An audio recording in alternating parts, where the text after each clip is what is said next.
Hello everyone and welcome to the IFS. आज के इस सेशन में हम बात करेंगे कि गैडबी के एग्जाम हॉल में हम 60 क्वेश्चन को कैसे ढूंढे।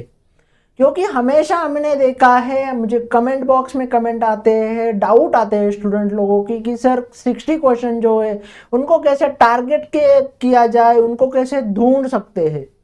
तो इस सेशन के लिए हम यही टॉपिक को चूज करते हैं कि 60 क्वेश्चन को कैसे ढूंढा जाए एग्जाम हॉल में और उनको किस बेसिस पे ढूंढा जाए। तो चलो फिर शुरू करते हैं आज का सेशन हम। अगर मैं पहली बात करूं तो आपको सबसे पहले अंडरस्टैंडिंग होनी चाहिए कि सिलेबस क्या है। हमारा जो गैडबी एग्जाम है उसमें सिलेबस क्या है, कौन से यूनिट जो है वो इंपॉर्टेंट है, कौन से यूनिट से ज्यादा सवाल बनते हुए हमें देखने को मिलते हैं। चाहे वो बायोकेमिस्ट्री का हो जाए, माइक्रोबायोलॉजी का हो जाए, मॉलिक्यूलर बायोलॉजी हो जाए, जेनेटिक्स हो जाए या बायोटेक्नोलॉजी जैसे यूनिट हो जाए। आपको डीप थोरोली अंडरस्टैंडिंग होनी चाहिए आपके सिलेबस के बारे में, आपके स्ट्रॉन्ग पॉइंट के बारे में। कहा कौन से यूनिट जो है वो आपके स्ट्रॉन्ग यूनिट है। जब आपको सिलेबस की अंडरस्टैंडिंग होगी तभी 60 क्वेश्चन जो ढूंढना है वो आपके लिए इजी बन जाएगा। फिर हम बात करते हैं नेक्स्ट थिंग की। तो आपको करने हैं रिलेवेंट क्वेश्चन सर्च करने हैं। जैसे आपने बायोकेमिस्ट्री का यूनिट को बहुत अच्छे से पढ़ लिया है, आपने माइक्रोबायोलॉजी के यूनिट को बहुत अच्छे से अगर पढ़ लिया है तो एग्जाम हॉल में आपको उसी यूनिट से रिलेवेंट क्वेश्चन ढूंढने हैं। जैसे मान लो किसी यूनिट को आपने स्किप कर दिया है, जैसे बायो इन्फॉर्मेटिक्स का यूनिट हो गया, वहां के क्वेश्चन को आपको कम देखने को मिलते हैं फ्रीक्वेंसी में भी। और अगर आपने उस यूनिट का पढ़ाई नहीं की है तो आपको उस यूनिट के क्वेश्चन को टारगेट बिल्कुल भी नहीं करना है। आपको कौन से क्वेश्चन को टारगेट करना है, जो यूनिट आपने पढ़े है, आपसे रिलेवेंट है, उसी क्वेश्चन के लिए आपको क्या करना है, टारगेट करना है। फिर अगर बात करें हम तो फिर आपको करना है खुद के ऊपर कस्टमाइज कर लेना है लेवल को। कौन सा जो क्वेश्चन है आपको इजी वे से सॉल्व हो रहा है, कौन से ऐसे क्वेश्चन है जो आपको टाइम लग रहा है या फिर आपके लिए टफ देखने को मिल रहे हैं। तो आपको क्या करना है, इजी क्वेश्चन जो होंगे उनको पहले सॉल्व कर लेना है, फिर मिड वाले सेक्शन को सॉल्व कर लेना है और फिर बाद में आपको जाके हार्ड लेवल के जो क्वेश्चन होंगे उनको सॉल्व करना है। तो सबसे पहले आपको करना है सिलेबस की अंडरस्टैंडिंग करनी है। फिर एग्जाम हॉल में उसी क्वेश्चन को ढूंढना है जो आपसे रिलेवेंट हो, और जो रिलेवेंट क्वेश्चन की भी बात करने के बाद आपको उसी क्वेश्चन को टारगेट करना है according to your customise question level. फिर अगर बात करें तो फिर बात क्या हो सकती है, तो आपको जो है ऑर्गेनाइज होना चाहिए टॉपिक से। जैसे आपने एंजाइम के क्वेश्चन जो है, आपने एंजाइम को अच्छे से पढ़ लिया है, तो एंजाइम का क्वेश्चन जैसे ही दिखेगा तो आपको क्या करना है, उस क्वेश्चन को क्वेश्चन फॉर मार्क करना है या फिर उसी क्वेश्चन को सॉल्व कर देना है। तो ये एक चीज आपको याद रखनी है। फिर अगर और बात करें तो आपको क्वेश्चन की वैरायटी को याद रखना है कि कौन से क्वेश्चन आपको जल्दी से जल्दी टारगेट कर सकते हो।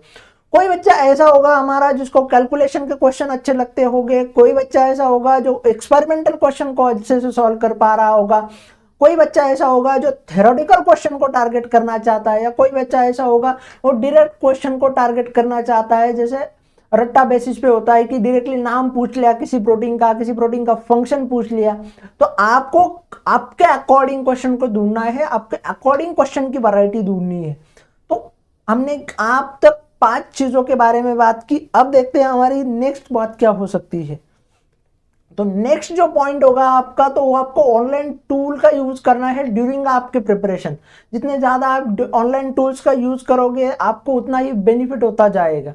जैसे मान लो वर्चुअल कैलकुलेटर हो जाए, या फिर आपका और कोई चीजें होती, क्वेश्चन प्रैक्टिस हो जाए, मॉक सेक्शन हो जाए, तो इन सब चीजों में आपको ऑनलाइन मोड पे प्रैक्टिस करनी है। आपको बिल्कुल भी ऑफलाइन देना नहीं है, क्योंकि आपका जो एग्जाम है वो बिल्कुल ऑनलाइन सीबीटी मोड में होने वाला है। तो आप प्रैक्टिस जो है या यूज करने का जो आपका मीडिया रहेगा वो भी आप ऑनलाइन ही यूज कीजिए। उसके बाद आपको क्या करना है, तो आपको खुद को वैलिडेट एंड रिव्यू करना है। जब खुद को आप मॉक टेस्ट के दौरान खुद को वैलिडेशन करोगे, खुद को रिव्यू कर पाओगे, तो आपको एक जनरल चीजें समझ में आ जाएगी कि कौन से क्वेश्चन या कौन सी चीजों के रिलेटेड आप बेहतर हो, आप बेहतर तरीके से उनको सॉल्व कर पा रहे हो, आप टारगेट कर पा रहे हो। क्योंकि जो मेहनत लगती है, पूरे साल भर हम मेहनत करते हैं, और अगर हमारी मेहनत बहुत अच्छे से प्रॉपरली हो जाए तो हम एग्जाम को भी अच्छे से सॉल्व कर पाएंगे, अच्छा रैंक लेकर आएंगे।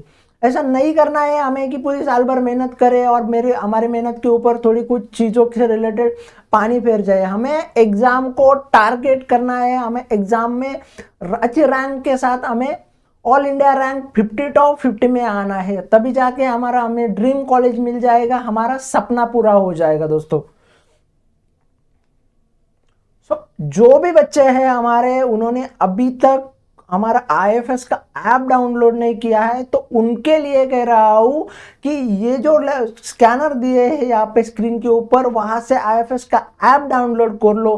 प्राइम क्लासेस हो जाए, PYQ डिस्कशन हो जाए, डिफरेंट क्वेश्चन प्रैक्टिस की सीरीज हो जाए, IIFS आपको हमेशा से फ्री एक्सेस दे रहा है।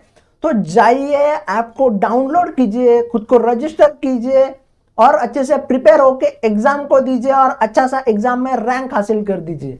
So thank you for joining this session बच्चों। सेशन कैसा लगा मुझे कमेंट बॉक्स में जरूर बताइएगा।